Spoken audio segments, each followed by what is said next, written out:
अर्जुन उवाच किं तद्ब्रह्म किमध्यात्मं किं कर्म पुरुषोत्तम अधिभूतं च किं प्रोक्तम् अधिदैवं किमुच्यते. In this verse, Arjuna is asking Lord Krishna to explain important spiritual concepts.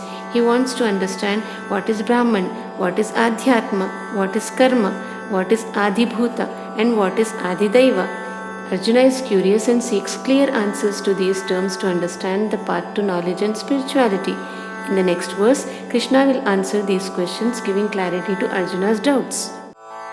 अधियज्ञः कथं कोत्र देहेऽस्मिन् मधुसूदन प्रयाणकाले च कथं ज्ञेयोऽसि नियतात्मभिः. In this verse, Arjuna continues his questions to Krishna, seeking deeper understanding. Arjuna is asking how one can stay connected with the divine during their last moments. He is eager to learn about the nature of sacrifices and how they relate to human body, and how spiritual knowledge helps during death. Krishna's answers will guide Arjuna toward greater wisdom and understanding of life and death. Shri Bhagavanuvacha Aksharam Brahma Paramam Svabhavodyatmamuchyate Bhuta Bhavodbhavakaro Visargah Karma Sangyatah. In this verse, Lord Krishna begins to answer Arjuna's questions. Brahman is the eternal, unchanging supreme reality. Adhyatma refers to one's own nature or individual soul. Karma is the action that leads to the creation and development of beings. Krishna explains that Brahman is the highest, never-changing truth. While Adhyatma is the soul's nature, Karma is the creative action that brings beings into existence. This verse emphasizes the link between actions, the soul, and the eternal reality. अधिभूतं क्षरो भावः पुरुषश्चाधिदैवतम् अधियज्ञोऽहमेवात्र देहे देहभृतां वर. In this verse, Krishna further explains the terms Arjuna asked about. Krishna reveals that while the material world Adibhuta is temporary, the divine presence Adidaiva and Krishna as the Lord of sacrifices Adiyagya exist within each person's body. This helps Arjuna understand the connection between the body, the divine, and the sacrifices. Antakale cha mameva smaran muktva kalevaram yah prayati samadbhavai yati nastyatra sanshayah. In this verse, Krishna tells Arjuna an important truth about the time of death. Krishna emphasizes that if one focuses on him during their final moments, they will reach a higher spiritual state, becoming one with the divine. This highlights the importance of having a steady and devoted mind throughout life, especially at the time of death.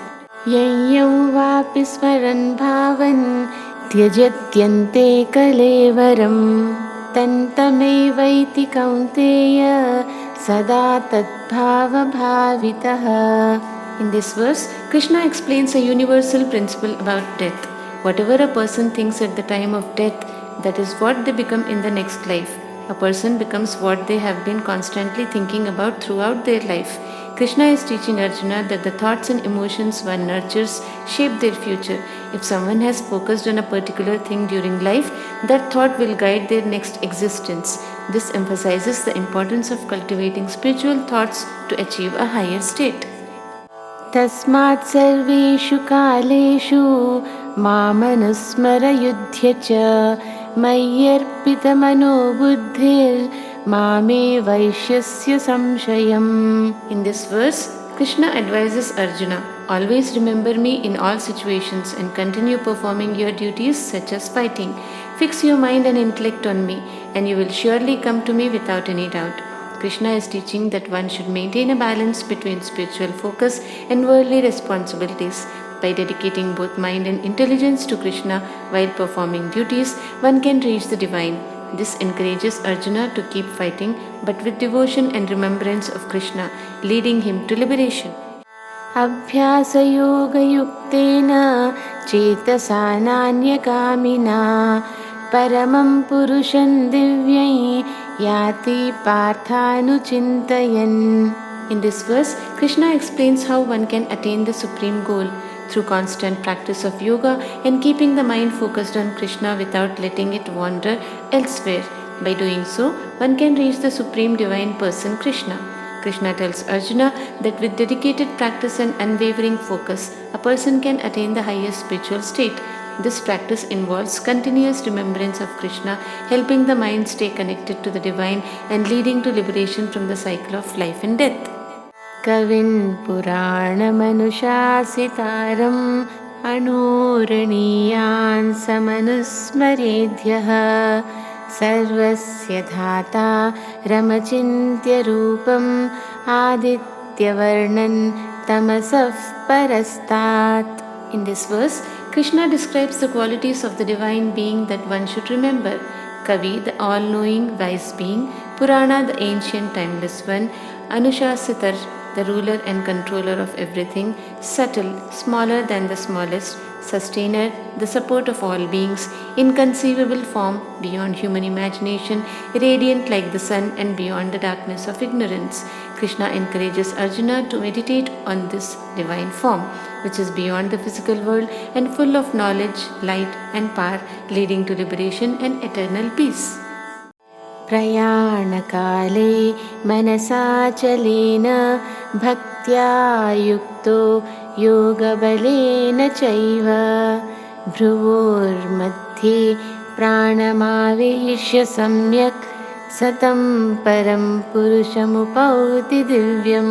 In this verse, Krishna explains how one can attain the Supreme Divine Being at the time of death. At the time of death, with an unwavering mind and full of devotion, using the power of yoga, placing the life force between the eyebrows, the person who can do this reaches the Supreme Divine Being. Krishna is teaching Arjuna that through a calm and focused mind, deep devotion and yogic practice, a person can control their life energy and concentrate on the divine at the time of death, leading to union with the Supreme. This is the path to spiritual liberation. Yadaksharam Vedavido Vadanti Vishanti Yadyatayo Vitaragaha Yadichanto Brahmacharyai Charanti Tatte Padam Sangrahena Pravakshe. In this verse, Krishna refers to the ultimate reality, Akshara, the imperishable or eternal aspect, which is spoken of by the wise, yogis, those who have renounced attachment and desire seeking to enter this state, Brahmacharis, those who practice celibacy and self-discipline aspiring to this supreme goal. Krishna promises to explain the essence of this eternal state, which is the ultimate goal of spiritual seekers. It represents a state of unity with the divine, free from worldly attachments and desires, and is a key focus for those on the spiritual path. Sarvadvarani samyamya manoriddhi nirudhya cha murdhyadhayatmanav pranam asthito yoga dharanam. In this verse, Krishna explains the practice of yoga by controlling all the senses, by fixing the mind in the heart, by placing the life force at the crown of the head. This practice leads to yogic concentration. Krishna emphasizes that by mastering the senses and directing the mind inward, one can attain a profound state of meditation and connection with the divine. This inner force is essential for spiritual growth and achieving unity with the Supreme Reality. Omityekaksharam Brahma Vyaharan Mamanusmaran Yaf Prayati Tyajan Deham Sayati Paramangatim. In this verse, Krishna reveals the significance of the syllable Om. Om is described as the one-syllable representation of Brahman. Those who chant Om while remembering Krishna at the time of death and leave their body will attain the highest spiritual goal. Krishna emphasizes that focusing on this sacred sound and remembering the divine leads to liberation and the ultimate destination.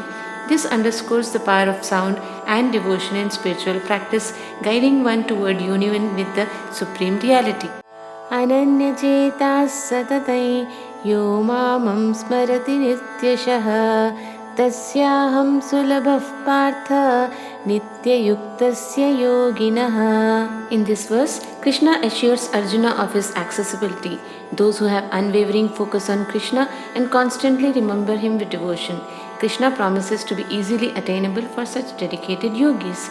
He emphasizes that those who have remained connected to him with a steady mind and unwavering devotion will find him to be very approachable.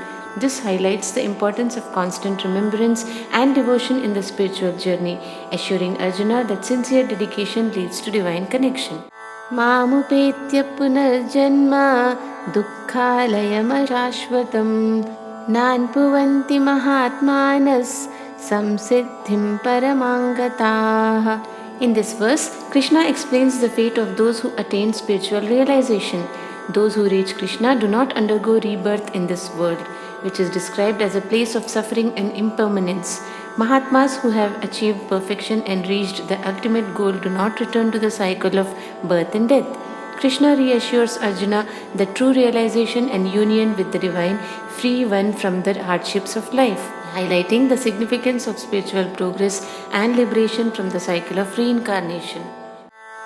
Abrahama bhuvanan lokaf punaravartinorjuna mamupetyattu kaunteya punarjanmana vidyate. In this verse, Krishna contrasts the cycles of worldly existence with spiritual liberation. Krishna emphasizes that while even the highest realms are temporary, reaching him leads to eternal liberation. This reinforces the idea that true spiritual achievement transcends the temporary experiences of the material world, offering lasting peace and freedom. Sahasrayuga paryantam aharya brahmano viduhu ratri yuga sahasrantan teho ratravido janah. In this verse, Krishna explains the vastness of time in relation to the cosmic cycles. Krishna points out that those who understand the nature of time know that the cycles of creation and destructions are immense. This highlights the eternal nature of the universe and the importance of recognizing the temporary nature of our existence in relation to the cosmic scale, encouraging a focus on the eternal truth beyond these cycles.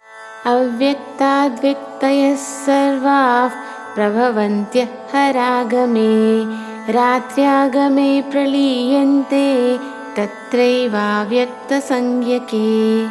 In this verse, Krishna explains the cycle of manifestation and dissolution.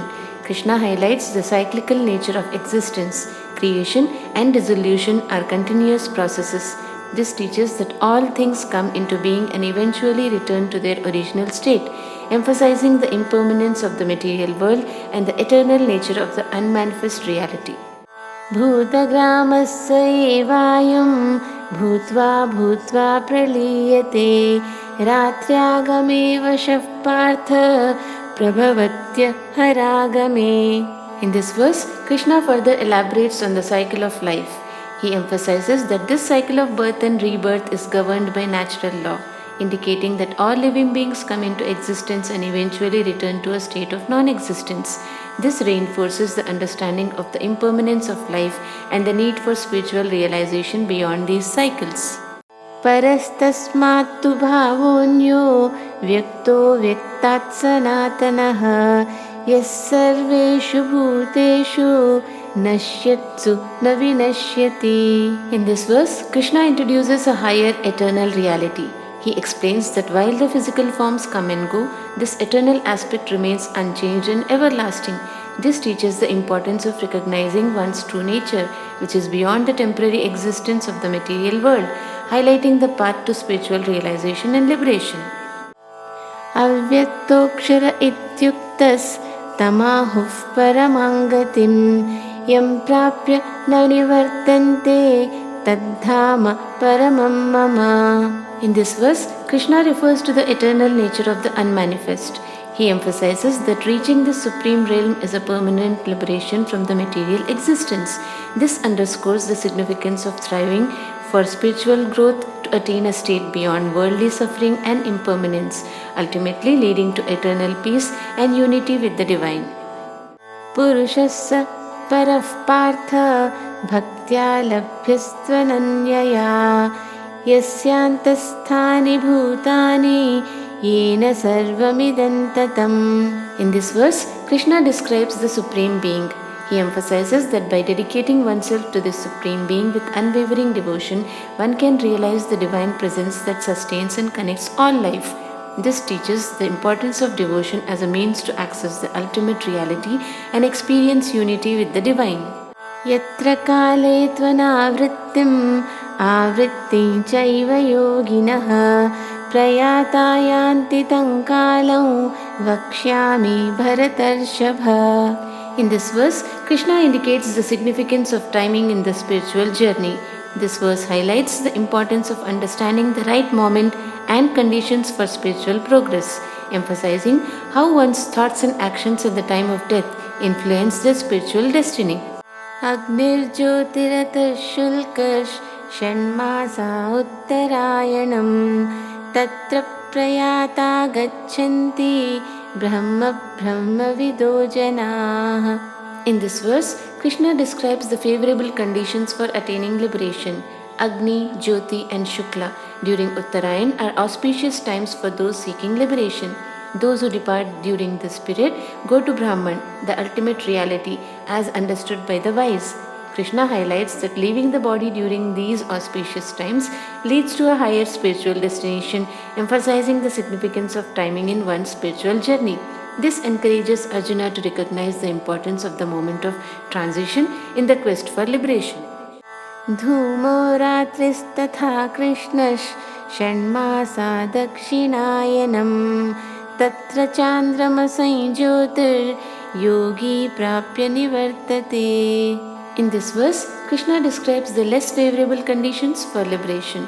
Dhumo, Ratri and Krishna during Dakshinayana are associated with a return to the cycle of birth and death. Krishna emphasizes that leaving the body during these times leads to a cycle of rebirth, highlighting the importance of timing in spiritual transitions.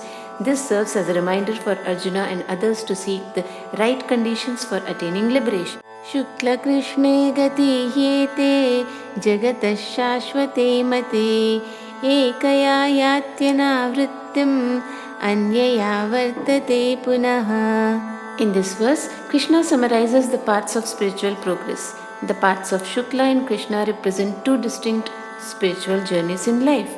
Those who follow the Shukla path achieve liberation and do not return, while those on the Krishna path experience rebirth. He emphasizes that both paths exist and are part of the eternal cycle of life.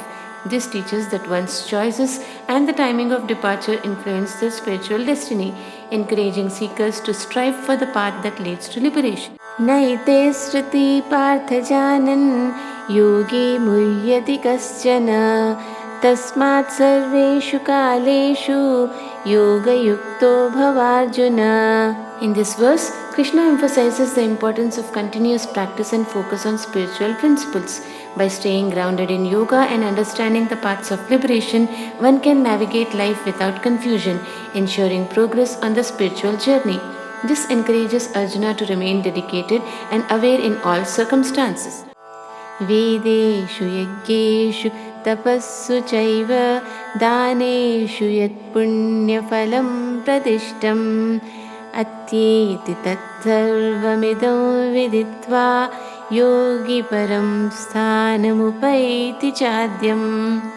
In this verse, Krishna concludes the chapter by explaining the rewards of spiritual knowledge.